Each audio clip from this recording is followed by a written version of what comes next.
Baylar ve bayanlar, sizlere içtenlikle hoş geldiniz demek istiyorum. So, everybody, hi. You see what observation does. You learn the language of country. So, thank you, Katya, and thank you all for attending our press conference this afternoon. And it is also a pleasure to see some of your faces again. So let me start by thanking my colleagues, Frank Schwaber, who is leading the delegation from Parliamentary Assembly of Council of Europe, and Ambassador Peterson, Head of Mission here in Turkey. We are here to announce the main conclusions of our joint election observation mission to yesterday's second round of the presidential election here in Turkey.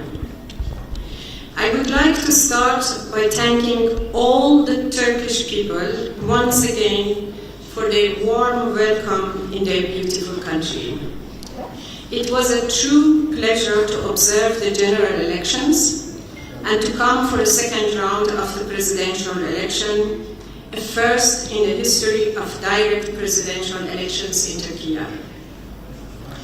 Let me emphasize that the rule of law, the respect for fundamental rights and freedoms, are the very foundation of a well-functioning democracy.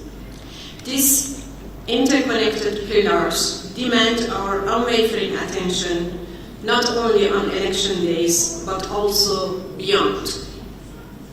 I will now share our main conclusions related to the second round of the presidential election as a continuation of the statement we delivered after the first round.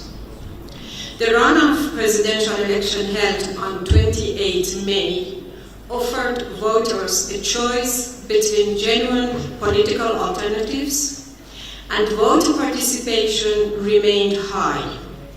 However, as in the first round, biased media coverage and the lack of a level playing field gave an unjustified advantage to the incumbent. The election administration technically managed the election efficiently, but its lack of transparency and communication largely persisted. While the absence of regulation of several aspects of the second round did not provide legal certainty, positively, the Supreme Electoral Council issued multiple regulations to remedy some of these legal gaps. I wonder whether the microphone functions. It does? Can I continue? Yes, okay. In the subtle yet competitive campaign, candidates were able to campaign freely. However, harsher rhetoric, inflammatory and discriminatory language by both contestants, along with the continued intimidation and harassment of supporters of some opposition parties, undermined the process. In an environment with restrictions on freedom of expression, both private and public media did not ensure editorial independence and impartiality in their coverage of the campaign, detracting from the ability of voters to make an informed choice. Election day itself was generally calm and well administered. However, instances of deficient implementation of certain procedures, particularly during the vote count, were noted. There is much more to say, and before I pass the floor to my colleagues so they can provide their input, please allow me to sum up my overall impressions. In short, our assessment of the second round of the presidential election is similar to the one we shared with you 2 weeks ago. Concerns raised during the first round over the lack of a level playing field and the unfairness of the campaign remained unaddressed, with the incumbent president continuing to benefit from an unjustified advantage. Regretfully, the use of harsher rhetoric by both contesting sides that was discriminatory and inflammatory further polarized the political environment and Turkish society. I would like to applaud the democratic spirit demonstrated by the people during these past weeks. Voters came out in great numbers, including yesterday, and it is crucial that the winner makes genuine efforts to ensure the unity of Turkey. We stand ready to continue to support and cooperate with Turkey in its aspirations to strengthen its democracy based on the rule of law and respect for human rights. Thank you once again, and I will now give the floor back to you, Katja. Thank you very much. We now turn to Frank Schwaber, who heads the delegation from Greece. Thank you very much, Nicola, and good afternoon. Before I come to the elections, I would like to use the opportunity, since I'm not here as a German, but I am a German, to remember on the arson attack in Germany 30 years ago on 5 Turkish citizens who were dead. Now, at the end, there were 17 others injured, and it was Gülsün Ince, 27 years, Hatice Genç, 18 years, Gülistan Öztürk, 12 years, Hülya Genç, 9 years, and Sayne Genç, who was a small child, just 4 years, and I really would like to commemorate those who were innocently and brutally murdered. Masum Çabe, Hasice, Katleden Deri, Aniolas. I think it was necessary on a day like this. Now I would like to come to the elections. And I would like to thank as well, like Father, our host country. And I would like to say that we had some incidents, and it was not easy for some of us not to go to polling stations in the first round, so it was better now. But I would like to say that there is still maybe some space for improvement.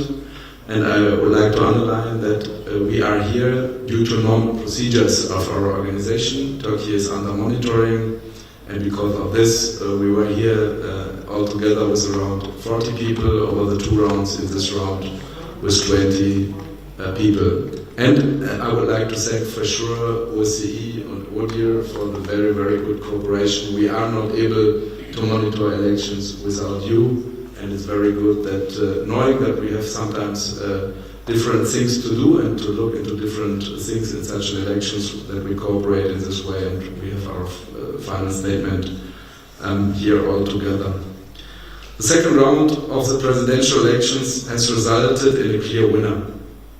This we have to say. Nevertheless, the second round also took place, like the first round, in an environment that in many ways does not provide the conditions for holding democratic elections. Turkey must now implement, and I really would like to stress this, the judgments of the European Court of Human Rights, and above all release Osman Kavala and Selahattin Demirtas.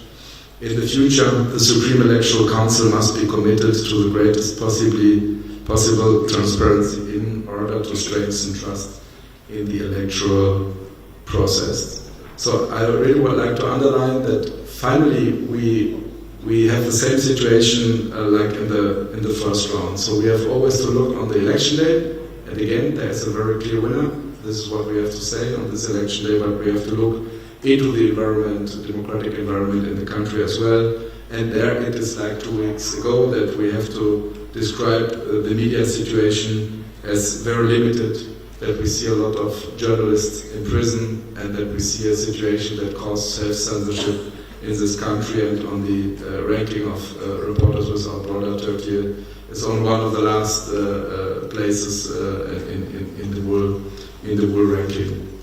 At the same time, we have the difficult situation for the opposition. We have the former co-chair of the HDP imprisoned. We have the closing procedures HDP, and we have a ruling against the mayor of Istanbul, Imamoglu, what at the end maybe prevent him from running as a candidate, as president in this country. But at the same time, people voted again, and a lot of people go to vote again, and we have a very high turnout again, and they could express their opinion. And at the end, if somebody asked me if this what the people throw into the ballot box, if this is what they counted at the end, and this is the result of the elections, then I would say yes, it is. With some problems, yes, we saw the problems, but finally that's the outcome. Three things at the end. First, I really would like to urge, like Farah as well, to refrain after the campaign from violent speeches, hate speeches about against minorities, whether it's LGBTIQ from one side of the political spectrum, or if it's refugees, what we unfortunately saw in the second round from the other side of the political spectrum. Second, I really would like to urge the Central Electoral Council and those who are responsible, those who are the lawmakers, to follow the recommendations of the Venice Commission and to do everything to be as transparent as possible. This is very important in a country where there's some mistrust in this electoral procedure, that there is a lot of transparency by this organization. And finally, I have to strengthen again, in line with the outcome of the summit of the heads of states and governments of our organization, Council of Europe in Reykjavik, who met between the first round and the second round of the elections, that Turkey has to implement, like all other countries, the judgments and the rulings of the European Court of Human Rights. That means they have to release at first Osman Kavala, because we are in a procedure under Article 46.4 and we have to proceed on this. Thank you very much. Thank you. Finally, last but not least, we have to Ambassador Jan Petersen, who heads the ODIHR mission. Thank you very much, and let me join the others in welcoming you to this press conference, and thank you for your continued interest in our observation mission. Before I talk about our findings, I would like to thank the Turkish authorities for their invitation to observe, and I would also like to thank our partners in the International Election Observation Mission from the OSCE Parliamentary Assembly, as well as the Parliamentary Assembly of the Council of Europe, for the ongoing and excellent cooperation. I've been in Turkey with a team of election experts since late March, which has given us a considerable period in which to closely observe the run-ups to both rounds of the elections. For the last 2 weeks, we have continued our conversations with state officials as well as with the civil society, and have observed the work of the election administration as well as the tone and substance of the campaign. A particularly important aspect of our observation is our ongoing media analysis, to which I will return shortly. And with nearly 160 observers spread out across the country for the second round, it has been possible for us to make a statistical assessment of the voting process of the election day. Following our observations of this second round of presidential election, I'd like to go into a few points more in detail. First of all, I'd like once again to congratulate the people of Turkey for turning out to vote in such high numbers. Citizens were able to choose between real political alternatives in yesterday's runoff, and the campaign period was mostly peaceful. The campaign ahead of the second round was more low-key than the run-up to the first round, although it picked up as election day neared and candidates were able to campaign freely. The election administration, led by the Supreme Electoral Council, managed preparation for the second round efficiently in a short time frame, at the same time as finalizing the parliamentary vote. This is to be commended. However, The lack of transparency observed during the first round continued, with the national election authorities holding closed sessions and withholding the publication of most decisions, including on complaints related to the first round results. This further corroded trust in its work, which is key to citizens' confidence in the entire electoral system. Regrettably, I must also note the language used in the campaign over the last 2 weeks. It's been polarized and harsh, with accusations of collaboration with terrorist organizations by both political camps. In the same period, and of great concern, supporters of some opposition parties continue to face intimidation and harassment. The prosecution of journalists and bloggers continued ahead of the second round and included cases based on the legal prohibition of insulting public officials, further limiting freedom of expression. This is most disquieting, and it cannot be emphasized enough how important this freedom is for democracy. My final point, one of the 2 final points, concern media bias, which was clear in the first round and continued to be so ahead of the second. As I mentioned earlier, media monitoring is an integral part of our observation, and we noted ahead of the second round that many broadcasters did not meet the legal obligation to provide impartial coverage of the campaign. Neither did they give equal opportunities to the 2 presidential candidates, with the public broadcaster significantly favoring the incumbent, and a similar bias noticed in numerous private media outlets. The majority of these broadcasters also often blur the distinction between facts and opinions in their news coverage, selectively presenting their coverage in favor of a particular candidate. My second point, final point, is election day, which itself was mostly peaceful, although there were isolated instances of violence that were mostly directed against opposition supporters. Observers also noted cases of group or family voting, while the secrecy of the vote was potentially compromised due to the layout of some polling stations. While the presence of party observers and civil society representatives were positive, their activities were hindered in numerous cases. Finally, a number of procedural shortcomings were observed during the count. The points I have just mentioned are some of the most important from our ongoing observation, because yes indeed, I and the team of experts will remain in Turkey for several days still to observe the aftermath of the election and how any complaints or appeals are dealt with.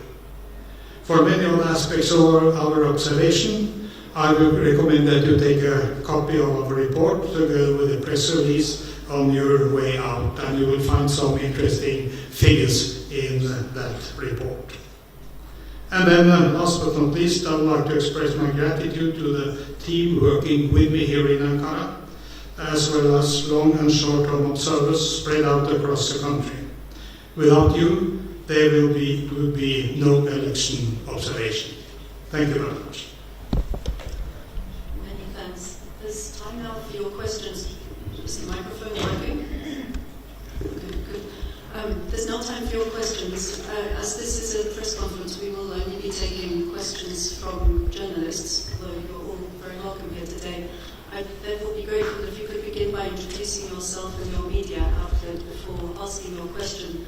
We do have simultaneous translation, so you're welcome to ask questions in English or in Turkish. Are there any questions from the floor?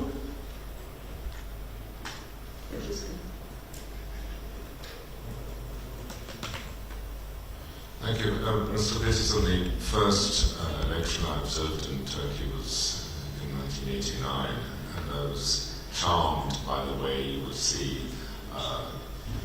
husband and wife with their children marching to the polling stations. It was as if the election was an occasion for a family outing. And I think this is one of the aspects making for such a high turnout in Turkish elections. However, you are raising objections to family voting. Say if husband and wife and adult daughter or adult son go to the polling booth all together, what do you expect the polling officials to do? To say, hey, the three of you take a break, one by one, or something like that?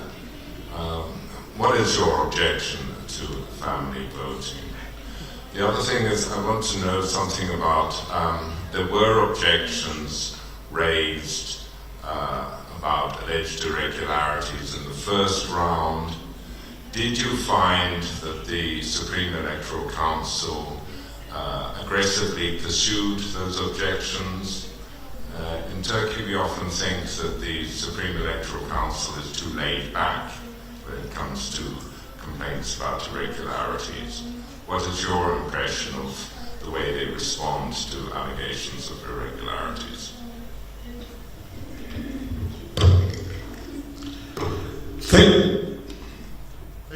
Thank you very much. First of all, on family voting, I mean, this is something that is long-standing and widely shared opinion that these things should not happen. And I think it's pretty easy to avoid it, actually, for the election official to gently tell the people how this should be done, and I'm absolutely sure that will go very well indeed. They are, of course, coming to the same polling stations, and I guess it will be pretty easy to do it according to the rules and still be that very nice family outing as you suggested. So I don't see any contradiction. But on the second question, it's a little bit difficult at this stage to say, because the process has not yet been finalized. We have not yet had the official numbers out, in spite of being told that on the 28th of May we would have the final results of the parliamentary elections. And we, as we state quite clearly in our report, that we have concerns about the transparency. We are simply not given the decision and the openness which we need. So we are still waiting, and as I said, we are going to stay in the country for another week. So I guess we will have a better answer to the question when we see their decisions. I would like to add also to the last point. We indeed criticize also the lack of transparency of election administration strongly in our first statement. We had luckily the opportunity of meeting the chairman of SEC and also two other committee members on last Friday. And this is a very good beginning of a conversation, I think, that I hope we will be able to continue that and to see how really the transparency of election administration could be higher. I think this is the lessons learned, at least from this election, that there is a little bit difference between the first part, first round and second round. We saw in second round some improvement, and we hope that that will be actually continued. Just to prevent a misunderstanding about family voting, that doesn't mean that you make a nice trip or whatever with your family to the polling stations. In Germany, I always take my children, and they can even go and look what I'm doing there. They should understand how the democratic procedures work. No, what we mean with family voting, there's one part of the family, mostly a man, who try to, let's say, lead all the others and to show them where they have to make, here not the cross, the stamp. That's the situation, no? That you have a situation where obviously it looks like one is the chef of the family and he shows all the others what to do. And this is what happened and what we witness in some cases and what we want to prevent for the future. Mr. Schwaber, are you saying you're objecting to more than one family member going into the polling booth at the same time? That I quite understand. Yes. But it sounded from Mr. Peterson that he didn't like husband, wife and adult child going to the polling station at the same time.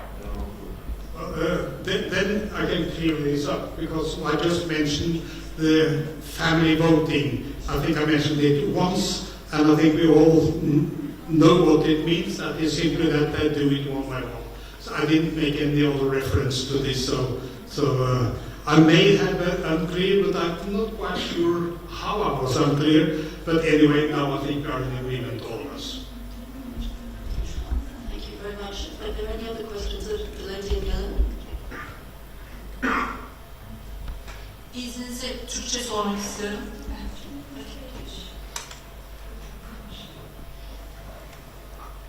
Deutsche Welle Türkçeden Gülsen Sulaker ben. Bu seçimlerin önemli bir... Okay. If you want also, I can ask you. No.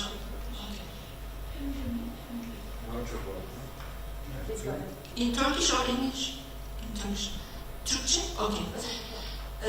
Bu seçimlerin önemli bir gündem maddesi de adaylardan birinin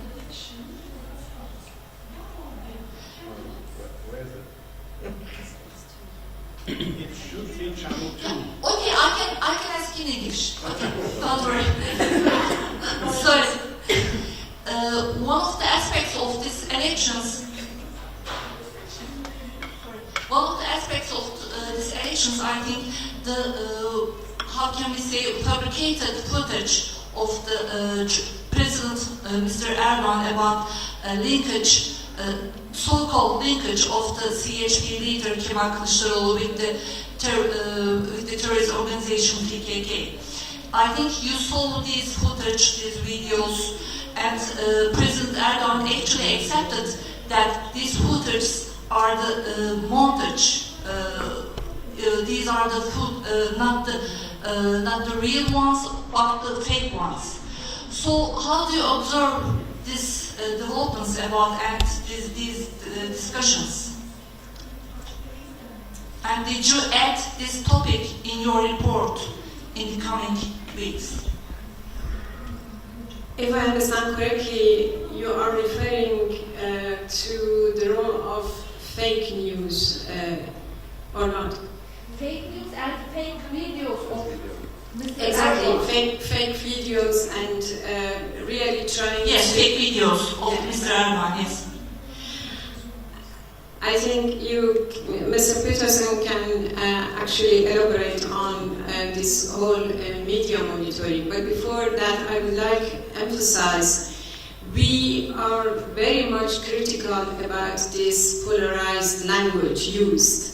And actually from both sides, accusations, inflammatory language, discriminatory language, and I think now the elections are over and there is a clear winner. This is something that really needs a lot of care and also healing, if you want, in the society, because it deepened a lot the division in the society, and I think this is something that really needs attention, and we hope to see it in the coming weeks and months that atmosphere and that landscape actually changes. Thank you very much. I think I know what you're talking about. That was a very specific incident. Our report will be based on factual observations, but that does not mean that we have to that it is possible to give all the facts in the report. The important thing is that we have a factual background for what we are doing. When it comes to what we are observing and recommending, what we say in the report is that the allegations of connections and to terrorist organizations is something that we heard from both sides. We are not going into concrete arguments, the concrete incidents here, but the issue using the terrorist allegation is one which we are dealing with. If we had the obligation to go into or mention all the concrete incidents, it would be a pretty long report, and it is not necessary to get through our main conclusions. So sometimes we have concrete examples, but that is just to underpin our general observations. So you shouldn't put too much into whether it is or whether it is not mentioned in our footnotes. As an organization, we really strongly condemn all kinds of terrorism. We really have to ask each and everyone to be careful to accuse others to be connected to terrorism. About the specific video you spoke about, I think one problem is not just that the video was produced. The other problem is that it was used or shown in media with no comments at the end. I would understand that we should have a media situation in the country where they really try to explain the video and to criticize it as well in a way. But if you have a biased media situation where the media just take the video without any comments on it, then it's really a concern and a problem. And this is in the whole description we have in our report about the whole media situation in the country. Thank you very much. Are there any more questions from the floor? I don't see any. Check to see if there are any that have come in online.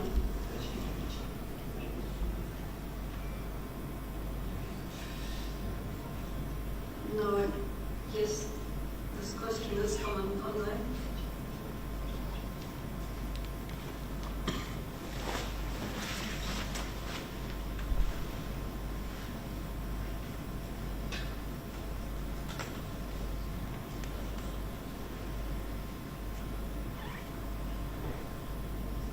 Question has come in. Do you have enough evidence after 2 rounds with the same shortcomings to conclude whether the elections were both free and fair?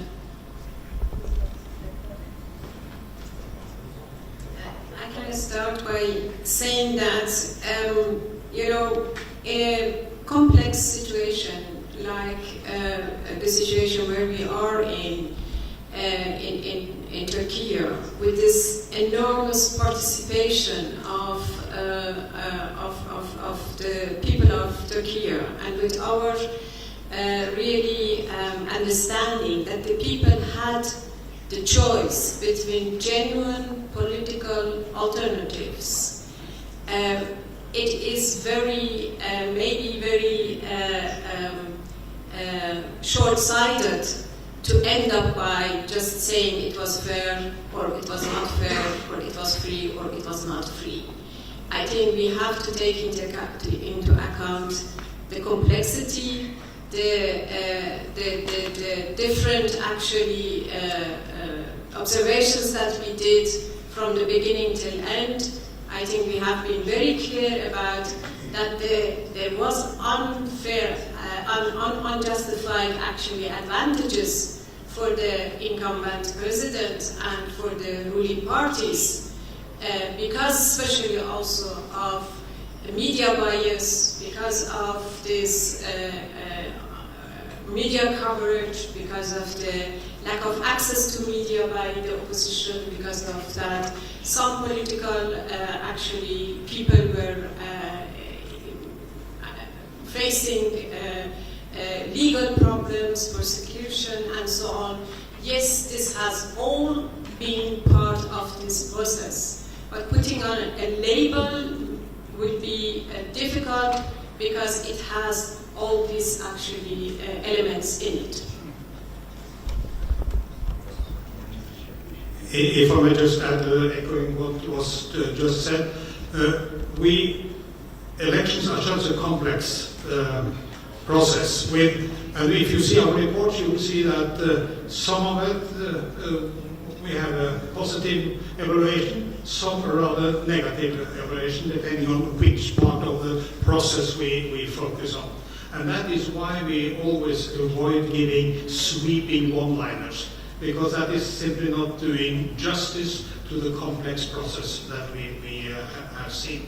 So I absolutely agree with what you said. But since my team is responsible for the observations, I must say that for those conclusions which we put into our report, I must say, yes, I think we have enough background for giving these assessments, not enough evidence. Sometimes we would like to have more evidence, then we are careful in our judgment, but where we have clear recommendations and clear opinions, yes, I think we have enough. I say the question how to describe an election with one or two words is difficult, and but for sure, if I would ask my children if there are two teams playing football and one team have shoes and the others not, would they say it's fair or not? I don't know. So it's not easy to describe it when you don't want to do it with one sentence. So I fully understand that we have this long-term observation mission and we have so many things to evaluate, so we don't want to reduce it on one or two words, but I would like to underline what I said in my statement. Nevertheless, the second round also took place in an environment that in many ways does not provide the conditions for holding democratic elections.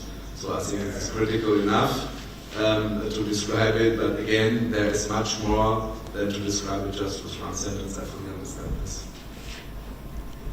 Thank you very much. We're just waiting for the translation of a question coming in from public TV, as I understand. Bear with me briefly.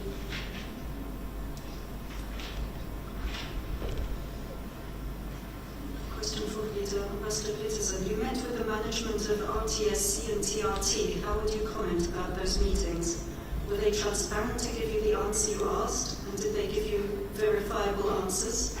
Did the broadcast in Turkey correlate with the answer that you got from them? I will not go into all individual meetings we had and characterize them. I think the important thing is will be the conclusions we have in our report, and you will see from our report that we have critical comments on the media situation. Actually, that is one of the, I would say, one of the key findings in our report. So I refer you to the report as written. Thank you very much. Just let me check. No more questions online. So if there are no further questions from the floor, then we would stop here. As well as the statement my colleagues were mentioning and the press release, which are outside on the table for you in both English and Turkish, I'd like to mention the fact that approximately 2 to 3 months from now, we will be publishing a final report summarizing all of our observation, which will also contain recommendations to the authorities for how to improve the situation for next time. So you may want to keep an eye out for that, for the answers to your questions in the longer term. Thank you very much again for your interest.